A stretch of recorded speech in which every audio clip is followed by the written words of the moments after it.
All right, let's get on to Ride the Lightning. So, this album was suggested by our friend Teddy Balliott. Right. Ride the Lightning, released July 27th, 1984. This album peaked at number 48 on the Billboard charts. This is Metallica's second full-length album, and it was certified 6 times platinum. Wow. So in excess of 6 million copies sold.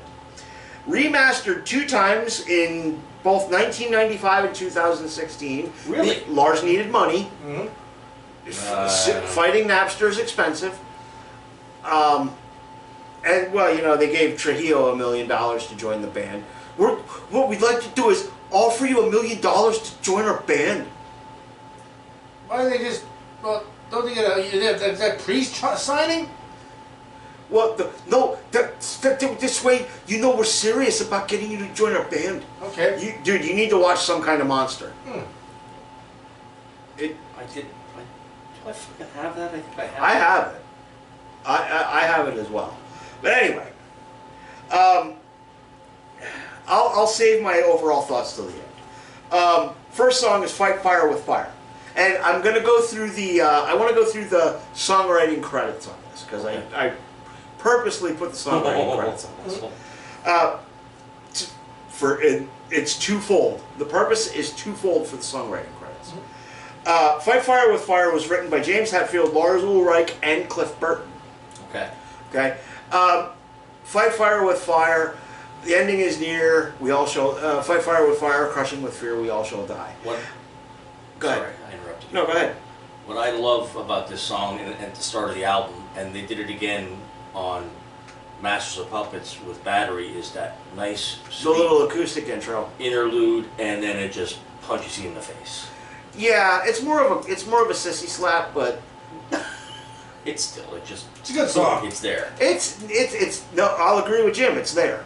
Yeah. It's a great. I think it's a good song. It's a good song. It's not one of their better ones. Once again, I will give my overall thoughts on this album when we're done. It's not a bad song. It's not a great song. It's there. Next, we have "Ride the Lightning," written by James, Lars, Cliff, and Dave Mustaine gets a writing credit. How about that? They saved this one. Yes, this was saved from the Kill 'Em All era. "Ride the Lightning," or maybe not saved, but maybe repurposed. Yeah. Also, it depends on what was put into it. Yeah, is it a Mustaine riff that they reused? I was just going to say that, yeah. Which is probably the most likely explanation. But it's at least as classy that they gave him the credit. Well, yeah. I'll bring that up at the end of this too.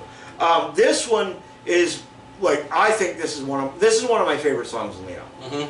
And you know, Metallica never had the balls to go full bore and write a concept album. Okay. But their albums tend to have a theme running through them. The first couple did, yeah. First few, yes. yes. Yeah, they had themes. Like this one is about control and punishment and things of that nature. And "Ride the Lightning," James hasn't hit his stride as a lyricist yet, but it's not a bad song. It's about a guy getting ready to ride the lightning, getting ready to go to the electric chair. Strapped in the electric chair. Yep. It's not a bad song, and it kind of goes from, he's trying, he can't understand why they're doing this, and by the end of the song, he resigns himself to it. Yes. And it's not a bad song. A little long. You could have cut half of the fucking middle of the song out and been okay, but it's not a bad song. Next is one that everybody knows from Metallica. Every bar band that plays a Metallica song plays this one. This is why I'm glad neither of my bands fucking played this, because if I never have to play this song again, I'll be okay. And it's "For Whom the Bell Tolls." I really like this song. Yeah. Everybody really likes this song. Yeah. It made a great intro to Zombieland. Yeah. Oh my God, yes. Yes. And this one, the writing credits are Hetfield, Ulrich, and Burton. Okay, so Cliff, Lars, and James. Mm-hmm. Good song. It's one of Metallica's anthems. It's based off of The Book for Whom the Bell Tolls. It's yeah, about Ernest Hemingway. Yeah. yes. Yeah. It's about being on the front lines in like and not these modern sanitized wars where people are flying fucking drones. This is trench warfare. Yep. And you've got no man's land in front of you. Try to traverse it. It's an anthemic song. This will be in Metallica's live rotation. It'll be in the live set until they pack it in. Yes. And it for good reason. It really is a great song. The bass in the beginning of that song is absolutely phenomenal. Yeah. I thought it was a bell. Well, No, after, the bass comes after the bell. Oh, I once had a bass player who couldn't play it, so I played it on guitar. really? Yeah, before I was playing bass in my bands. Well, it's funny, a lot of people will hear that and think it might be guitar. Well, it's because Just Cliff like- plays. Yeah. Cliff plays with it's distorted, and he plays with a wah. Yeah. But it is it's an iconic riff. Great song. I got nothing bad to say about it. Next we have Fade to Black, written by James, Lars, Cliff, and Kirk. about fucking time he does something. I was just gonna stick. Kirk finally gets a songwriting credit on the album. Had to be for a solo. And it's the slow one. Yeah, this one is a little long-winded.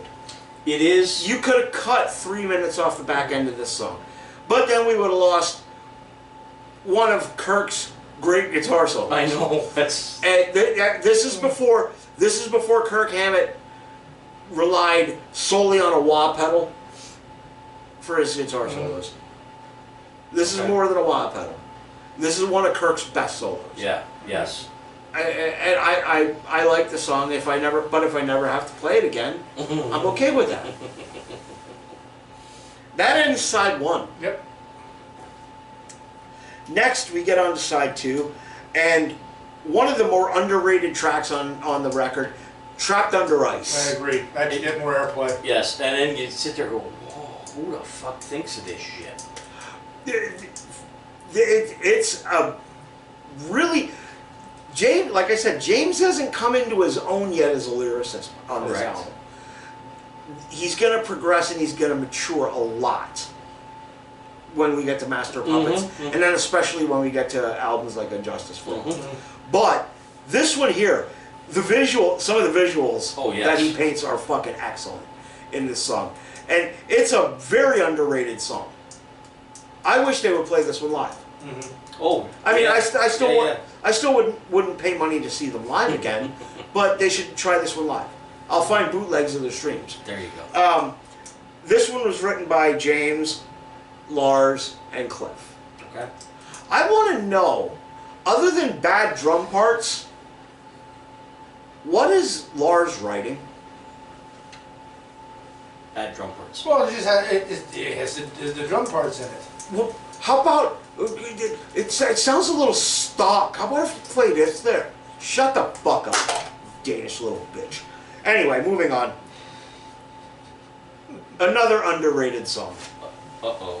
Oh, I don't like Lars. What? Rob, give it a good deep listen. The orchestra instrumentation, they just master it. No, they don't. No, they don't. When you said, "Oh," I'm like, "What's not happening?" Rob, I have listened to the album before. A good deep listen. I'll have to give Nothing that has the word "deep" in it. I'll have to give my ears a good deep cleaning. After Slow, we deep, review and that. hard. Great album. Much better than anything by the Pumpkins. Moving on. Escape. This is the only song I just think is out of place on this album. They tried to write a commercial song here. You know what? You're right. Because it was slower tempo than everything else. And they tried to write a sing-along, catchy chorus. Yeah. All right, I never really got The that. chorus is almost bouncy. Out for my own, out to be free. Like It's like jailbreak for me. I don't know. I never considered it that. I was okay. Now that you say it like that, I'm like, oh, you're right. Kiss his ass, why don't you? No! That's not going to make your list get more votes. Did I than not mine. say this is the only song that feels out of place on this album before he even said anything? Yeah, I mean, this one here, the chorus sounds it's a very sing-songy chorus. Yes. Now that I like the song. I mean, I love this fucking song. Yeah. This is. Oh, it's not a bad song. This is probably my favorite song on the album. Oh, I wouldn't go that. No. I would. You know bad. why? Because everything else has been over fucking played. Of course Okay, it well, is. let's talk about the first time you listened to it. What was your favorite song back then? Like, first time you listened to it, what song stood out for you? Creeping Death. Bingo, thank you.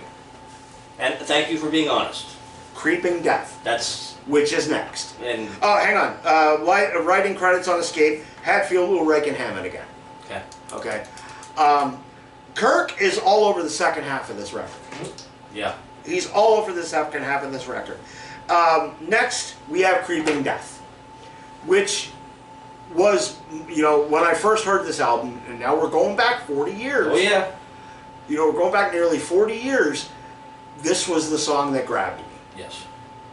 And being a fan of history, Mm-hmm. the lyrics grabbed me. Mm-hmm. You know, because this is about you know, ancient Egypt, slaves, Hebrews born to serve to the Pharaoh. Passover. Yeah, Passover. Yep. Yep. But yeah, that was the funny part is like when, you know, knowing like my biblical upbringing, Yeah. the first time I heard this song, it's like, hey, I know what they're talking about. That was like me, because you know what? Every year, Ten Commandments came on TV. Yes. When I was growing up, you hear this song. Fuck, they're singing about the Ten Commandments. Fucking Moses. That's, yeah. Have you ever been to the land of Goshen? Oh God. Hey, Rob. Quick pause. Rob says we should all go see the Smashing Pumpkins when they come around. Who's buying? No. Who's buying? Free ticket. Wait a minute. I'm not going. Doesn't Billy Corgan have a wrestling promotion to fuck up? What? Oh, he's already run it into the fucking dirt. He's already run it into the dirt.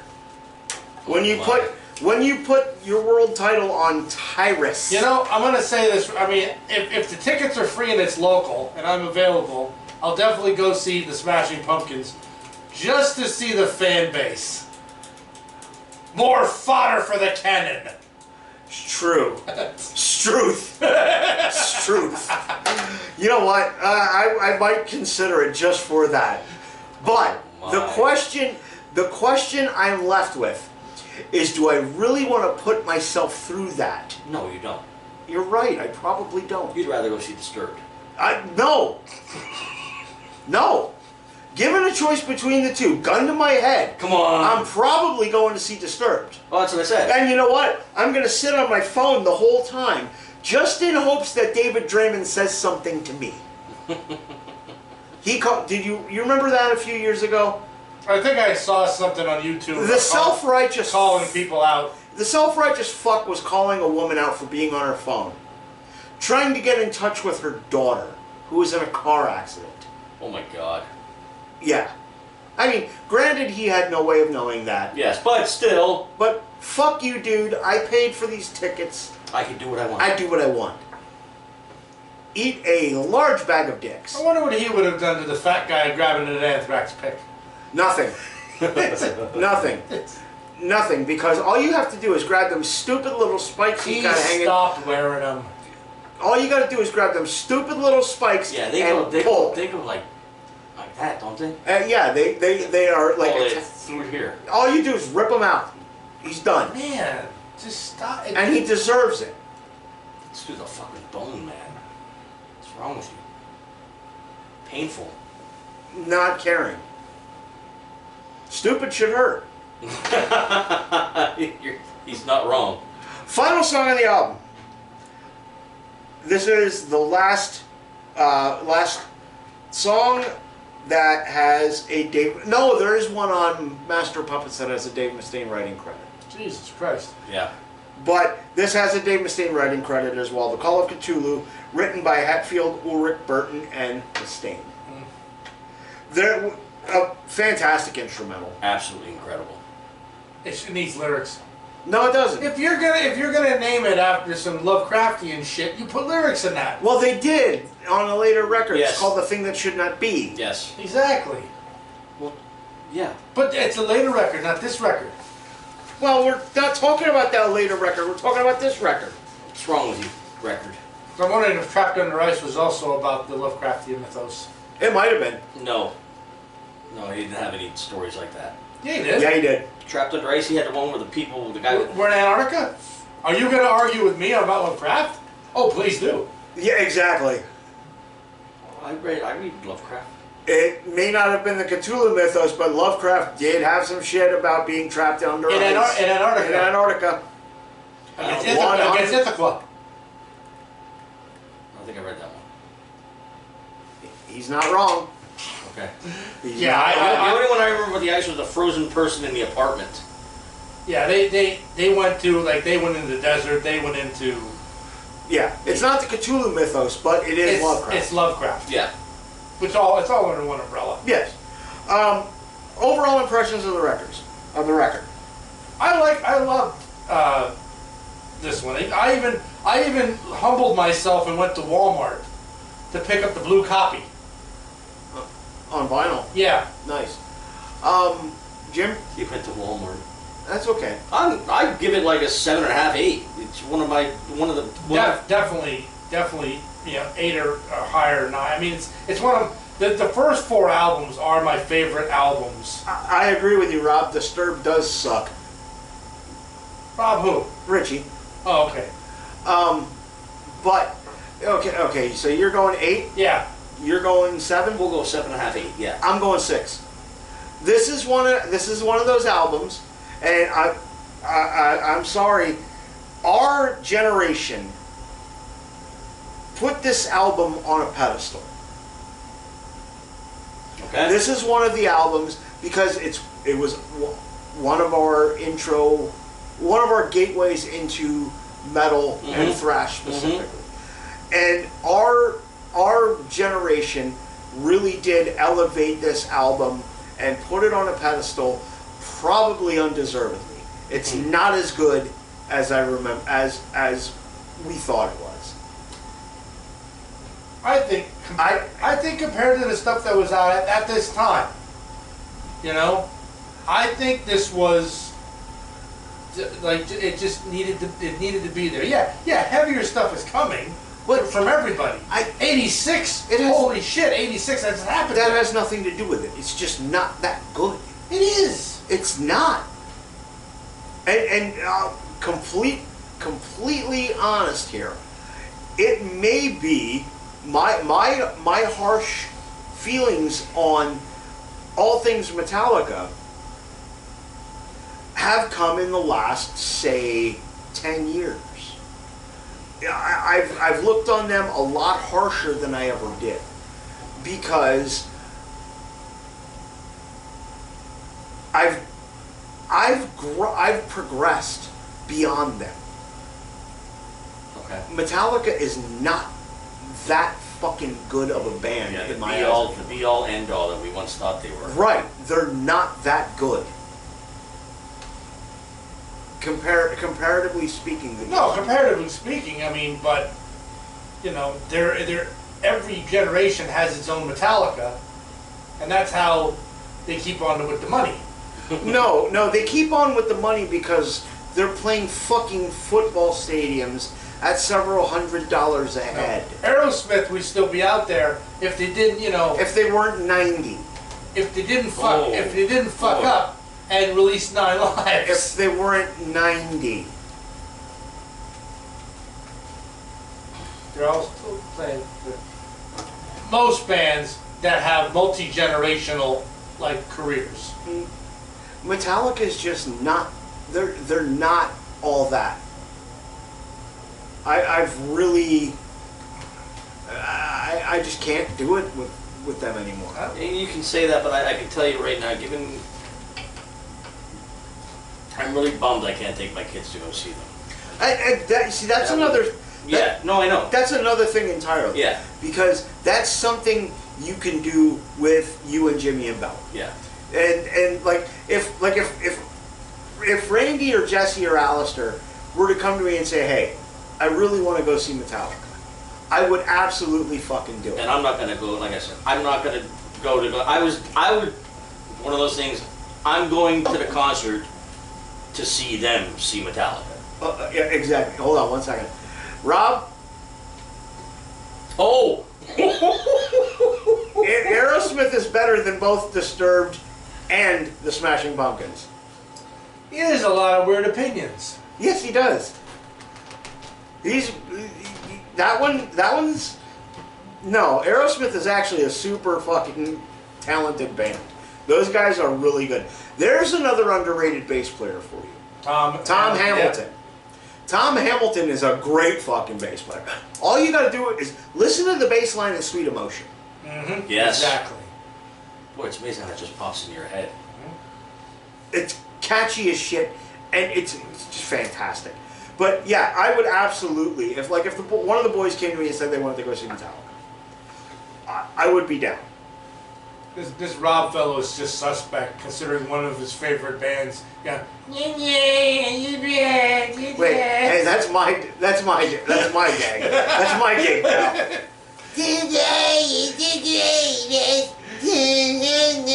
You took slack back earlier. I owed one. Okay, I'll allow it. So it's like. Yeah, this album, like I said, I think our generation almost unjustly put it up on a pedestal.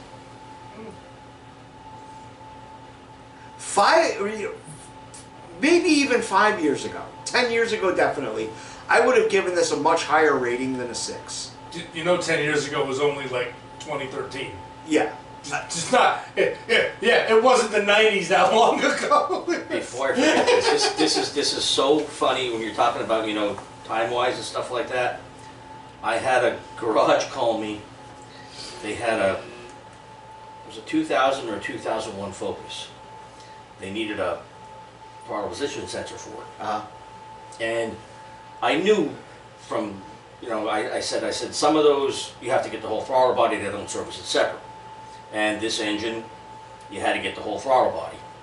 And I said, yeah, it's discontinued. I said, I can't get it anymore. Really? I said, yeah. He goes, but it's a 2000. And I said to him, I said, Tony, I'm not going to say this to be mean, but I said, I just told the customer this the other day. I said, think about it, Tony. That's 23 years ago. Yeah, I know, right? And then, boom, he's like, I never fucking looked at it that way. Yeah. It's so weird. Yep. It is fucked up. But yeah, even 10 years ago, I would not have reviewed this album this harshly. Yeah. I'm so fucking beyond Metallica. I still enjoy it. It's one of those things I will never actively seek out Metallica's music. But by and large, I don't turn it off. Not anymore. I mean, that new album that they have coming out, they've been playing tracks over and over again. I'm just not impressed with what they're doing.